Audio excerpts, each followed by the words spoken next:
নমস্কার।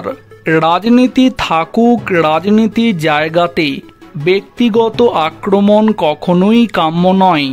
গতকালকে উত্তরবঙ্গের জনসভা থেকে প্রধানমন্ত্রী নরেন্দ্র মোদী অপারেশন সিঁদুরের সাফল্য নিয়ে মন্তব্য করতে গিয়ে বলেন, এবার অপারেশন বেঙ্গল।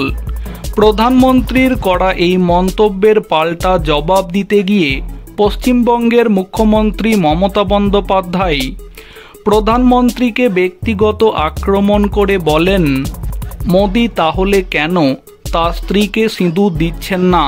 আর এবার মুখ্যমন্ত্রী মমতা বন্দ্যোপাধ্যায়ের করা এই ব্যক্তিগত আক্রমণে জবাব দিতে গিয়ে বিজেপির আইনজীবী নেতা কৌস্তব বাগচি সোশ্যাল মিডিয়াতে এমন কিছু শেয়ার করলেন, যেখান থেকে প্রশ্ন তৈরি হচ্ছে, তাহলে কি সত্যি করেই মুখ্যমন্ত্রী মমতা বন্দ্যোপাধ্যায় বিয়ে করেছিলেন? যদি বিয়ে করে থাকেন তাহলে কি তার স্বামী এখনও বেঁচে আছেন? এই সব নানা প্রশ্নই তৈরি হচ্ছে।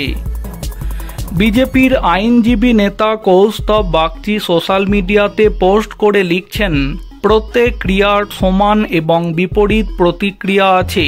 তৃণমূলের প্রাক্তন বিধায়ক স্বর্গীয় দীপক কুমার ঘোষের মমতা বন্দ্যোপাধ্যায়কে নিয়ে লেখা বই দ্য গড ডেসেস দ্যাট ফেল্ড এর চ্যাপ্টার নম্বর 7 থেকে তুলে ধরলাম। এর উত্তর একমাত্র উনিই দিতে পারবেন।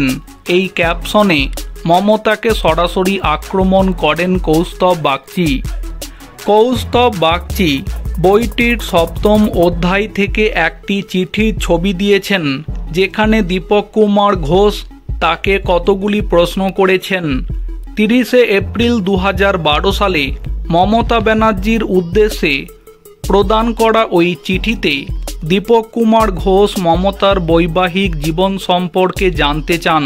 পাশাপাশি সেই সময়ে মমতা বন্দ্যোপাধ্যায় আদৌ আলিপুর পুলিশ কোর্টের আইনজীবী এবং তৎকালীন তৃণমূল বিধায়ক রঞ্জিত ঘোষের সাথে বৈবাহিক বন্ধনে আবদ্ধ ছিলেন কিনা সেই প্রশ্নও উপস্থাপিত করেন তিনি।